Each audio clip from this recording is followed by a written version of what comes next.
Students, chapter 4 में operators and expression हमने पहले वाले वीडियो में देखा कि ऑपरेटर्स क्या होते हैं और ऑपरेटर्स ऑपरेशंस को परफॉर्म करते हैं। ऑपरेटर्स जिस पर एक्ट करते हैं उसको हम लोग ऑपरेंड कहते हैं और ऑपरेटर डिफरेंट टाइप्स के होते हैं।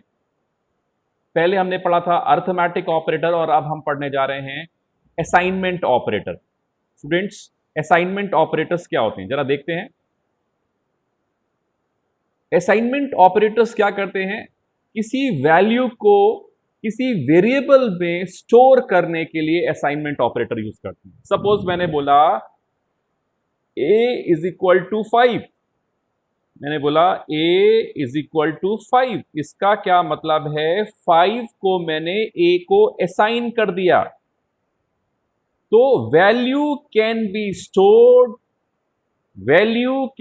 Stored in a variable with the use of assignment operator, यानी कि किसी वैल्यू को किसी वेरिएबल में स्टोर करना है तो किसकी मदद से करेंगे, असाइनमेंट ऑपरेटर। और स्टूडेंट इक्वल टू क्या है, असाइनमेंट ऑपरेटर है। ठीक है, देखते हैं। तो हम लोगों ने पढ़ा, पहला पॉइंट पढ़ रखा है हम लोगों ने अभी कि वैल्यू को किसी वेरिएबल में स्टोर करने के लिए हम लोग असाइनमेंट ऑपरेटर को यूज करते हैं। Student second point, assignment operator कौन सा होता है, इक्वल टू क्या है, असाइनमेंट ऑपरेटर है। और इससे जो एक्सप्रेशन बनेगा उसे असाइनमेंट एक्सप्रेशन बोलेंगे या असाइनमेंट स्टेटमेंट बोलेंगे। हमेशा ध्यान रखिए, जो ऑपरेंड होता है on the left hand side should be a variable. जैसे a इज इक्वल टू 5 है, a इज इक्वल टू 5 में ये इधर वाला हिस्सा लेफ्ट हो गया, इधर वाला राइट हो गया। ठीक है, तो जो इधर वाला हिस्सा है लेफ्ट वाला वो हमेशा वेरिएबल होना चाहिए। Left hand side should be a variable. और जो राइट साइड वाला हिस्सा है वो वेरिएबल भी हो सकता है, कांस्टेंट भी हो सकता है और एक्सप्रेशन भी हो सकता है। देखिए अभी मैंने एग्जांपल दिया a इज इक्वल टू 5। इस एग्जांपल में 5 क्या है, एक वैल्यू है, एक कांस्टेंट है जो किस में जा रहा है, a में जा रहा है। तो यहां पर समझिए, अगर मैं लिख रहा हूंगा a is equal to b, तो इसका मतलब ध्यान रखिए लेफ्ट वाला तो हमेशा वेरिएबल ही होना चाहिए। राइट साइड पर हमारा कांस्टेंट भी हो सकता है, हमारा वेरिएबल भी हो सकता है और एक्सप्रेशन भी हो सकता है। अभी मैं a is equal to b लिखा, इसका मतलब b में जो भी स्टोर है वो कहां जाएगा, वो a में स्टोर होगा। a is equal to b का मतलब यहां a इक्वल टू बी नहीं है, b की वैल्यू a में स्टोर होगी, ये मतलब है। तो हम लोगों ने पढ़ा असाइनमेंट ऑपरेटर। असाइनमेंट ऑपरेटर की मदद से किसी वैल्यू को किसी वेरिएबल में हम लोग स्टोर कर सकते हैं। ध्यान रखने वाली बात है, लेफ्ट साइड में हमेशा वेरिएबल होगा और राइट साइड में हमारी वैल्यू भी हो सकती है या राइट साइड में हमारा कोई वेरिएबल भी हो सकता है। इसका क्या मतलब हुआ, 6b में स्टोर हो रहा है, x b में स्टोर हो रहा है।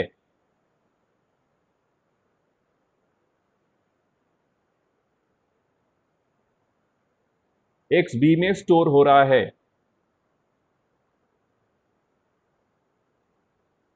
ठीक है, तो यहां पर आप लोग को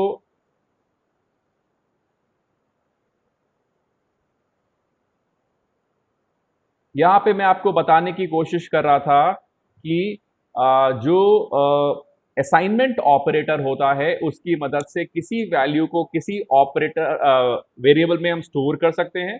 दूसरी चीज क्या है कि जो लेफ्ट साइड है वो हमेशा वेरिएबल होगा, राइट साइड में क्या हो सकता है, वैल्यू भी हो सकती है, यानी कि कांस्टेंट भी हो सकता है, एक वेरिएबल भी हो सकता है और एक एक्सप्रेशन भी हो सकता है। अब मैं लिख रहा हूं x is equal to y plus 5। Students यहां पर y प्लस 5 एक एक्सप्रेशन है, जो भी वैल्यू y में होगी उसमें 5 जुड़ेगा और फिर वो x में चला जाएगा। तो ये भी कर सकते हैं आप। अब अभी हम लोग कुछ एग्जांपल्स लेंगे।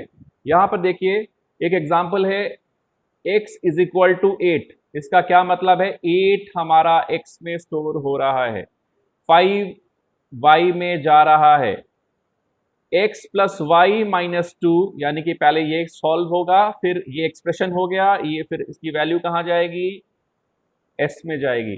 x y में स्टोर हो रहा है, y की वैल्यू x में जा रही है। हमेशा वैल्यू राइट से लेफ्ट में जाती है, लेफ्ट वाला हमेशा वेरिएबल होता है। देखो लेफ्ट में हमेशा वेरिएबल होगा, राइट साइड वाला वेरिएबल भी हो सकता है, कांस्टेंट भी हो सकता है और एक्सप्रेशन भी हो सकता है। Students, we can have multiple assignment expression. Suppose मेरे को एक वैल्यू को कई वेरिएबल में को असाइन करना है, तो मैं मल्टीपल असाइनमेंट एक्सप्रेशन का इस्तेमाल करूंगा। नीचे देखिए यहां लिखा है x is equal to y is equal to z is equal to 20। इसका मतलब 20 z में जाएगा और फिर 20 ही y में जाएगा और फिर 20 ही x में जाएगा, यानी कि 20 z में गया तो z 20 हो गया, फिर z की वैल्यू 20 है, फिर वो y में चली गई, फिर y 20 हो गया, फिर y की वैल्यू x में चली गई। इसका मतलब सारे के सारे में x y z सब में 20 असाइन हो गया। तो स्टूडेंट्स,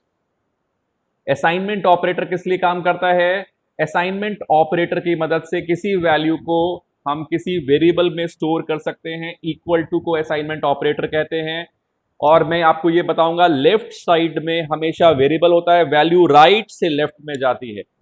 अब एक चीज और समझते हैं, यहां पर कई बार हम वैल्यूज को इंक्रीज करते हैं। जैसे हमने यहां पर एक क्वेश्चन देखिए, यहां पर एक एक्सप्रेशन लिखा है x is equal to x plus 5 का मतलब है, सपोज x 10 है, इस समय x 10 है तो 10 प्लस 5 15, फिर इस पे जाएगा। तो हम इस तरह से भी लिखते हैं x is equal to x plus 5। इसका मतलब है x में 5 ऐड होगा, फिर जो वैल्यू होगी वो x में जाएगी। तो यहां पर अगर हमें लिखना पड़े x is equal to x plus 5, तो हम इसको एक तरीके से और से लिख सकते हैं। यहां पर एक चीज देखिएगा, यहां पर भी x है और यहां पर भी x है। तो when the variable on the left hand side of assignment operator also occurs on right hand side, we can avoid writing variable name twice. अगर एक ही वेरिएबल दो बार है, लेफ्ट साइड पर भी है राइट साइड पे है, तो हम दो बार नहीं लिखेंगे। हम इसको ऐसा लिख देंगे x फिर प्लस इक्वल टू 5, ऐसे भी लिख सकते हैं। यानी कि x is equal to x plus 5 को x प्लस इक्वल टू 5 भी c में लिख सकते हैं। मतलब वही है, पहले x में 5 जुड़ेगा, जुड़ने के बाद जो वैल्यू आएगी वो x में जाएगी।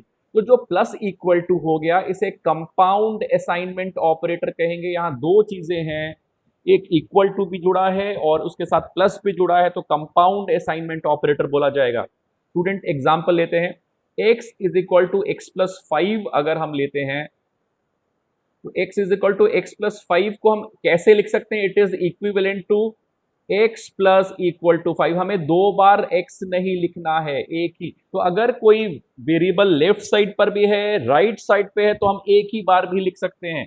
तो x प्लस इक्वल टू 5, यहां क्या है, x is equal to x minus 5 है, तो आपने पहले x लिखा, फिर माइनस लिखा, फिर इक्वल टू 5 भी लिख सकते हैं इसको। x is equal to x slash 5 divide कर रहे हैं, तो यहां पर एक बार लिखेंगे x, फिर ये x छोड़ दीजिए, slash is equal to 5, x is equal to x modulus 5 को x मॉड इक्वल टू 5 भी लिख सकते हैं। स्टूडेंट्स, ये हम लोगों ने पढ़े, असाइनमेंट ऑपरेटर्स पढ़ लिए। तो मैंने आप लोग को अब तक दो ऑपरेटर्स पढ़ाए हैं, एक पढ़ाया है अर्थमेटिक ऑपरेटर्स और दूसरा पढ़ाया है असाइनमेंट ऑपरेटर्स।